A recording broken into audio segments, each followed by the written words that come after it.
Хүүтний ирж улам чангарсаар байна. Иймэрхүү үедэд бага насны хүүхдүүд гэлтгүү бүхий л хүмүүс ханиад томод тусган элбэг байдаг учраас улс орон бүрийн уламжлалт аргуудаас та нартайгаа танилцуулъя гэж бодлоо. Мэдээж бүх аргуудыг танилцуулах боломжгүй учраас хамгийн энгийн буюу хийхэд хялбар гэж бодож байгаа нийтлэг аргуудыг та нартайгаа хуваалцъя гэж бодсоо.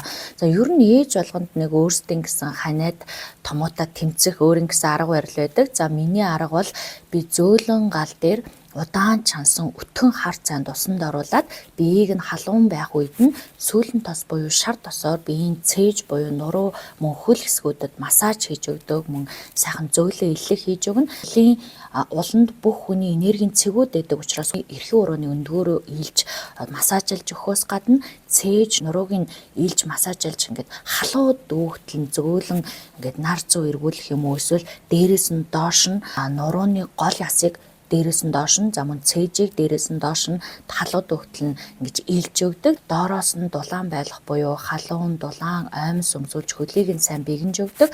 За ханиад томууд тусгаар хүний дотоод дулаан алдагддаг учраас мэдээж дулаан уцлах, халуун усанд оруулах, за хоолой ам хамрыг нь байнга чихтэй байлгах, утаж өгөх их мэтчлийн аргуудыг ашигладаг. Ер нь байнга хэрэгэлдэг аргуудын маань нэг гэх юм уу.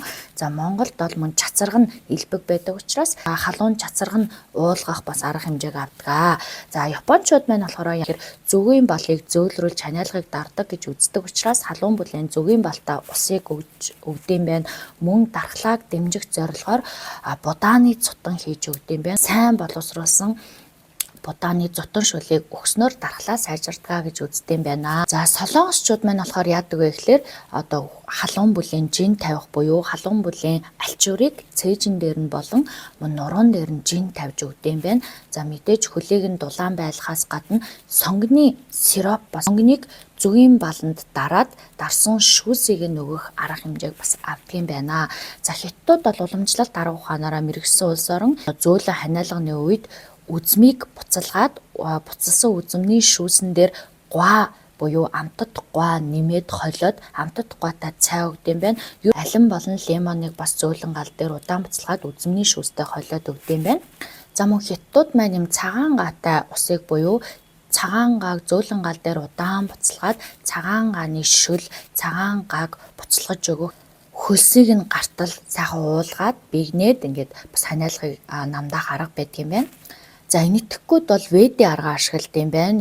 Халуун бүлийн сүүн дээр турмерик хийгээд халуун бүлийн турмериктэй сүү гэдэм байна. Энэ нь болохоор мөн дархлаа дэмжин ханиадыг намдаана гэж үздэгээс гадна за Аризона модны ууранд хамрыг нь утаж хамрын битүүрлийг гаргаж өгдөм байна. За мөн хөлийн уланд нь байгалийн гаралтай тосоор, коконат ойлын тосоор ч юм уу за манай монголчууд бол шар тос, сүүлэн тосоор хөлийн улыг нь илж массажлж өгдөм байна.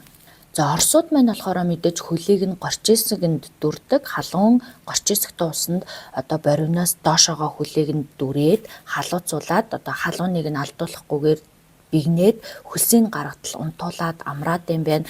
Чанамлынхаа цаг Оросууд чинь чанамлаараа алдартай жирэмсний чанамлын цайг өгж дархлааг дэмжиж хоолойг нь зөөлөж өгдгөөс гадна сонгон сарамсны ууран дутдсан байна. Сонгон сарамсыг зөөлөн гал дээр буцалгаад уураар нь хамрыг нь нутаж, нүрийг нь нутаж бэгэнж өгдөг юм байна. За Америкчууд болохоор дахианы шүл ууж дархлааг нь дэмжиж за түүний дараа зүгийн балыг лимонтой холж зүгийн болтой лимонтой цай, ус, халуун ус өгдөг юм байна. Тэрнээс гадна урмлын гаралтай сэнгэнсэн үнэртэй тосоор хөлийн уланд нь массаж хийж өгдөг юм байна. За Тайландчууд ч болохоор барын тосоор алдартай, барын наалтаар алдартай учраас барын наалтыг цээжин дээр нь буюу нуруунд дээр нь хөлийн уланд нь тавьж өгдөг юм байна.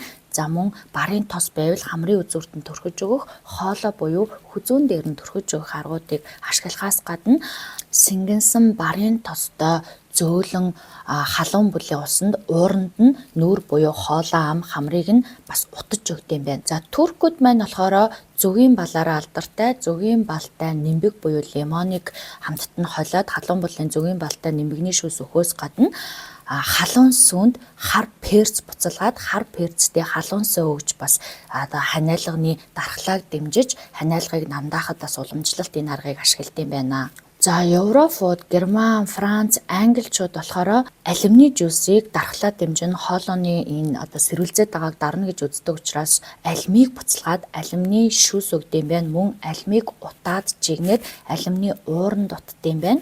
За эцэст нь гэж хэлэхэд бүхэл улс орнуудын арга бол массажлах. За мэдээж ханиад хүрж байгаа үед биеийн дулаанаа алддаг учраас биеийг нь халуун дулаан байлгах, ханиадны үед даарч болохгүй учраас дааруулахгүй байх, дулаан уцлах, мөн халуун шөлөөр дархлааг нь дэмжих, за мөн жин тавьж өгдөг, цээж, хүзүү, нуруунд дээр нь, за мөн хөлийн уланд нь жин тавьж өгдөг.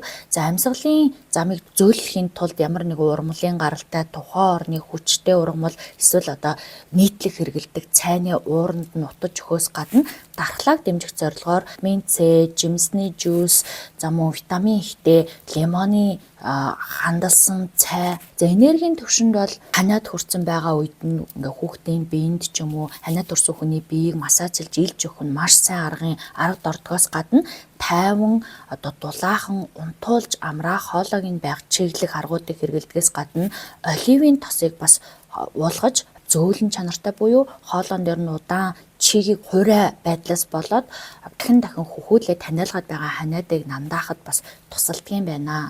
Хэрэгтэй үедээ ашиглаж агаарэ гэж та нартай амжилт хүсье.